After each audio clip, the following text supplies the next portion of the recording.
Children, I hope you have completed the work given on the chapter circulatory system. Today we are going to start a new chapter, that is the excretory system. Before we proceed further, first let us see what is the meaning of excretion. Excretion is removal of chemical waste, basically the nitrogenous waste from our body.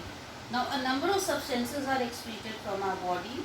The main among them are, first is carbon dioxide and water. You know that in our body, each and every cell is producing carbon dioxide and water in the process of respiration.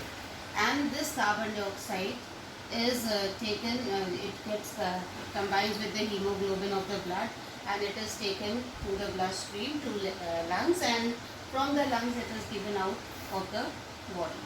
Water which is produced, that is given out from the skin in the form of sweat. The next excretory product, that is the nitrogenous waste. It comprises of urea, uric acid, proteins. So these, if they are in excess, they have to be removed from the body. Some part of it is stored in the liver in the form of glycogen, but excess of amino acids, urea, uric acid, it is removed from the body in the form of nitrogenous waste. So combines with the urine and comes out of the body. So liver also in this way plays a role of excretion by storing the required amount of proteins and amino acids and sending the excess to be given out from the body in urine. Then there are excess salts, be it sodium chloride, that is the common salt, and only a specific quantity is required by the body. Whatever is in excess, that is again removed from the body with the urine. Even vitamins, which are so essential for our body, vitamins like vitamin B and vitamin C, the body needs only a required quantity, and vitamin B and C cannot be stored in the body. So if you are taking it in excess, they will be given out in the form of urine. Apart from that, there are bile pigments, especially bilirubin. That liver, it is produced in liver, and liver sends these bile pigments to the kidneys, and kidneys remove it from the body. So if you look at it, there are several organs in our body which are performing the function of excretion. Obviously, the main organ for excretion is kidney, which is in which the urine formation is taking place.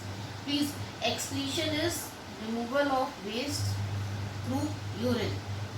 Do not confuse it with defecation. Defecation is removal of solid waste from the body, and actually that is why the excretory system is also known as urinary system, because urine is produced in the kidneys.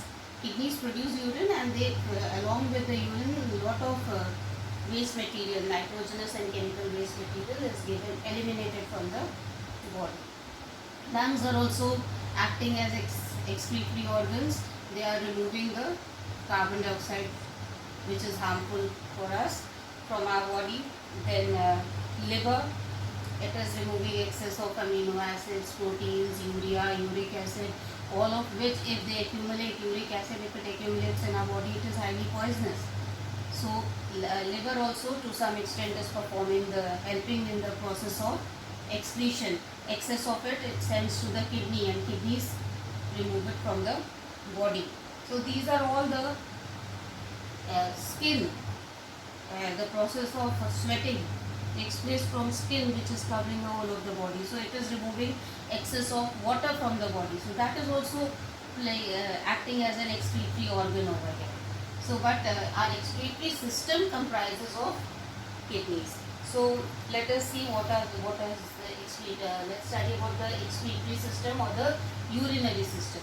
Now human body has got two kidneys. Kidneys are bean-shaped structures. Left kidney is slightly lower in position compared to the right one. You have already studied in endocrine system that the kidneys, at the top of the kidneys is cap-like structure which is adrenal gland.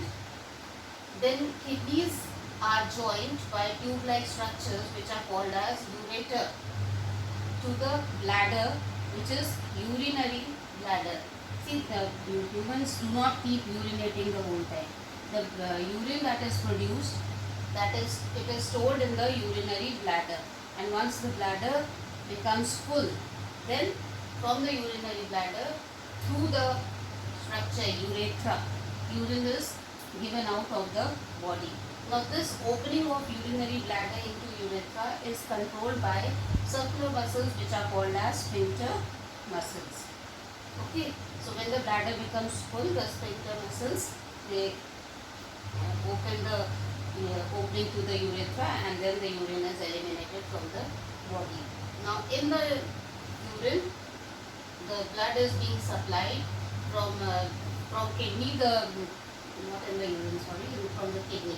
Kidneys, the blood is going through posterior vena cava to the heart, and from heart it is coming, blood is pure blood containing more of oxygen is coming from heart to kidneys by aorta. When the blood vessels enter the kidney, then they are called as renal artery and renal vein. Instead of pulmonary vena, instead of posterior vena cava and aorta, they are called as renal artery and renal vein. So this is the urinary system.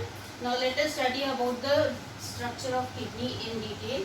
If you look at the kidney, I have told you already, it is a bean-shaped structure. It is divided into two parts. The outermost part, it is granular.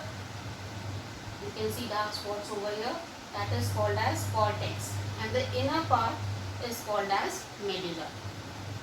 Now, if you look at the cortex portion, you will see dark colored granules, but basically in the medulla, you will find projections in the shape of pyramids, so they are called as pyramids, and the base of these, or the apex of these pyramids, that is called as papilla. The ureter arises from the cortex section and it goes up to the urinary bladder. Now the point where the ureter is arising from the kidney, that is broad, that is called as pelvis, and the notch from which it is arising, it is called as hilum. Okay, so this is the structure of kidney. In between the pyramids, there are areas of cortex which are called as renal column. See, this is pyramid, this is another pyramid.